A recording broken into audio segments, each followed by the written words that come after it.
Hello everyone, how are you? Now suppose I have put a dot on a paper. Now how do you tell where this dot lies on the paper? Right? How do we tell that where is the position of this dot on the paper? For that I can measure its distance from this line, whereas similarly I can measure its distance from this line. That means we need to have two lines for the reference from where we can tell its position. That is, it is 3 centimeters from this and 5 centimeters from this. Similarly, at home, suppose your parents, they ask you, where do you sit in the class? Right? Now suppose here is the teacher and you people are sitting here where I put these dots. Now see, these are the rows and these are the columns. Now suppose you are sitting here, right? So you are sitting in which row? Second row and second column. Or say somebody is sitting here, then he or she is sitting in which row? Third row and third column. Similarly, if you are sitting here, then you are sitting in which row? First row and third column. So this is how you can specify, you can specifically tell your parents where do you sit in the class, right? So that means the distance from two fixed lines is to be given.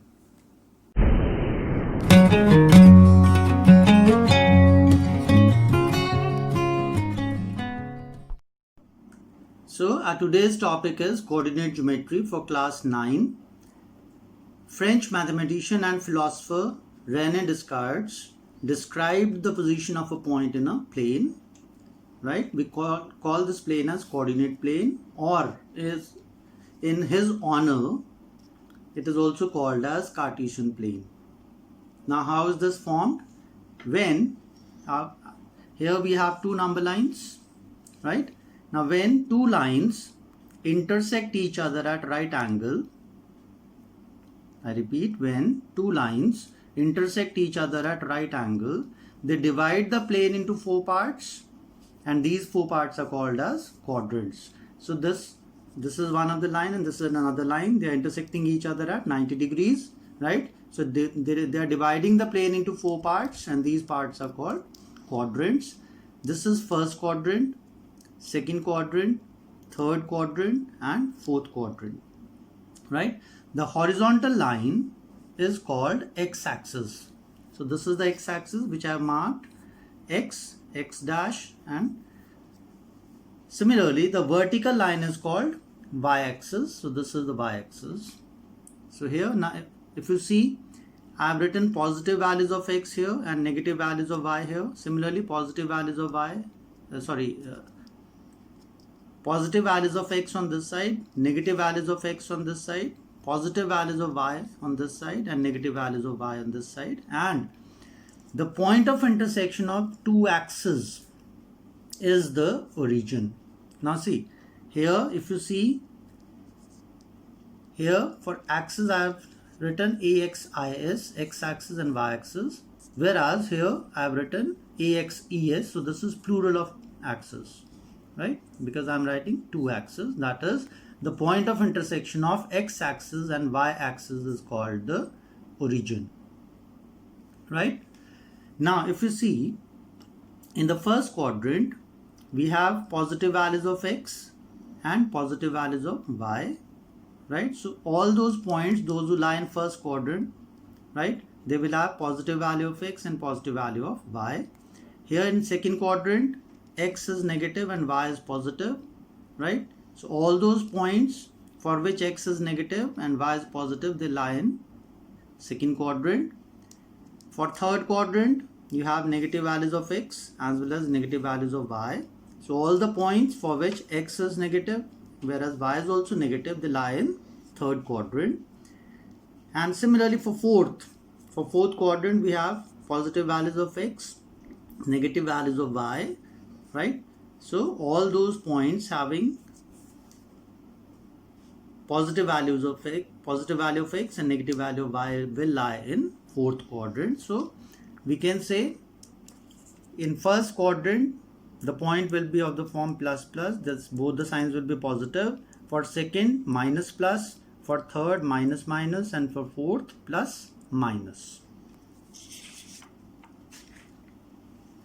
So now I come to what is the point. It is a dot, right? And it is an ordered pair. Point is represented by a dot. It is an ordered pair written in this form, x comma y.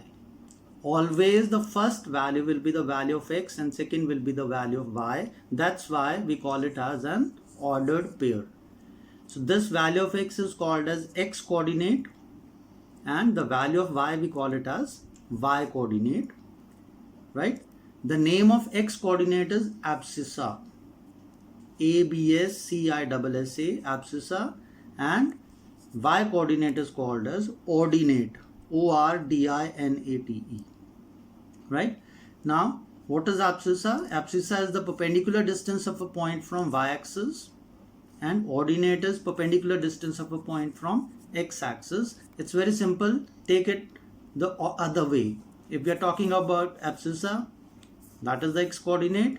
So, it will be the distance of the perpendicular distance of the point from other, that is y-axis. And if I am talking about ordinate, right, so this will be the perpendicular distance of a point from x-axis, right? For example, if a point has coordinates minus 3 comma 4, so here this is the value of x and this is the value of y. This is x coordinate, y coordinate. So abscissa is minus 3 and ordinate is 4, right? Now this is how I was talking about the perpendicular distance of. Now if you see, I marked, how do we mark minus 3 comma 4 on the graph paper? So this is the x-axis and y-axis, the origin. So positive values of x, negative values of x, positive values of y. Always we have to take it like this only, right? It's not that we can take positive values here or negative values here. It should be always like this only, right? Now, what is the value of x? The value of x is minus 3 and value of y is 4, right? Where is x minus 3? This is minus 3 here, right? And where is y? 4. This is 4 is here. So above minus 3 and adjacent to this 4, this will be the point which we mark as minus 3 comma 4, right? Above minus 3 and from this y is 4. So here we are marking the point minus 3 comma 4. Now see, its perpendicular distance from x, the perpendicular distance of this point from x-axis is how much? This is the perpendicular distance, right? So that is how much? 4. And the perpendicular distance of this point from y-axis is this one, and this is how much?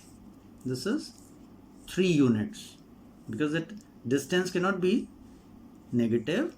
So although here it is minus 3, but since distance cannot be negative, so we can say perpendicular distance of this point from y-axis is this much. So that is this. So that is equal to,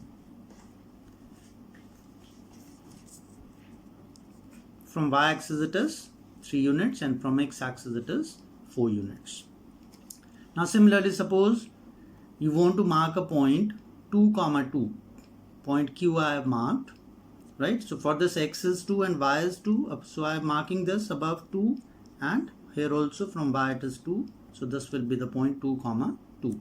Similarly, if you are marking a point R minus 2 comma minus 3. So x is minus 2 and y is minus 3. So where is x minus 2? This is x minus 2 and y minus 3, right? So this point is R, minus 2 comma minus 3. Similarly, I marked the point L 2 comma 0 here. So this point lies on x-axis because x is 2 and y is 0 on this whole line. Similarly, on this whole line, we have the values of y only and no value of x, that is 0 only. So x is 0 on this whole line, on this whole axis, y will be 0. Similarly, I have marked the point 0 comma minus 4. So minus 4, where do you have minus 4 on this y-axis? Here it is minus 4 and x is 0, so this will be the point. From here we can also say equation of x-axis is y equal to 0 and equation of y-axis is x equal to 0. Also, any point on x-axis is of the form x comma 0, right, as we had marked 2 comma 0 or 3 comma 0 or 5 comma 0 minus 3 comma 0, so on. So any point on x-axis is of the form x comma 0, whereas any point on y-axis is of the form 0 comma y. I proceed ahead. Suppose the question is state the quadrant or axis in or on which the following points lie. You have to tell the quadrant or axis where the point is lying. First is, without plotting we can tell, right? As we had discussed earlier, for x-axis and y-axis, here you were having plus plus, minus plus, minus minus and plus minus. First, second, third and fourth quadrant. Now see, first is minus plus. So minus plus is coming here. That means this point lies in second quadrant. For 7 comma 0, you have only the value of x and y is 0 here. So where do we have y 0? We have y 0 on x-axis. So this point lies on x-axis. Third is minus 5 comma minus 3. Both are negative. Minus minus, right? So that is coming in third quadrant. So this point lies in third quadrant. Next is 0 comma 5.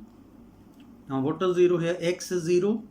And where do we have x 0 on? Y-axis. So this point lies on y-axis. Next we have 2 comma minus 3. So plus minus. So plus minus, it comes in fourth quadrant. So this point lies in fourth quadrant. Both are positive here. So plus plus lies in first quadrant. Similarly, minus 3 comma 0. What is 0 here? The value of y. So y is 0 on x-axis. So this point lies on x-axis. And finally, suppose we have 0 comma minus 2. X is 0. So this point will lie on y-axis. I come to another important question. On a graph paper, mark a point P minus 2 comma 3. Right. So first, I have plotted the point minus 2 comma 3 here.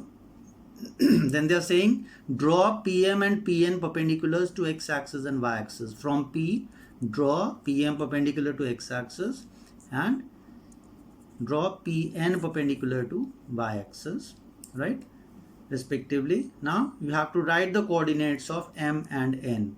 So M is here, N is here. Now see, for M, right, this point, for this point, what do we have? The value of x is minus 2 and y is 0 on this line. So the coordinates of M are minus 2 comma 0. Similarly, N, this is the perpendicular. So this, what will be this point? This point, for this, x is 0 and y is 3. So the coordinates of point N are 0 comma 3. Now other questions which can be asked based on this coordinate geometry, they are, suppose you have the question is plot, you are being given 3 or 4 points, plot the points on the graph paper and then you have to tell whether they are collinear or not, right? So plot the points on the graph paper. If they lie on the same line, then the points will be collinear, otherwise they will not be collinear if any one of the point that is not lying on the line. Similarly, 3 points are given and you have to plot the points on the graph paper and we have to tell which triangle is formed. So maybe a scalene triangle or isosceles triangle or isosceles right triangle or a right triangle, so on. Then 4 points may be given, right, and they'll be asking which quadrilateral is formed. A quadrilateral, maybe square, rectangle, rhombus, or maybe a trapezium, right? So such questions can be asked. You have to plot the points, and also sometimes they may ask you to find the areas also. So naturally, you know that area of rectangle is length into breadth and area of square, that is square of side. Similarly, other areas can be found. I hope you have understood. Thank you.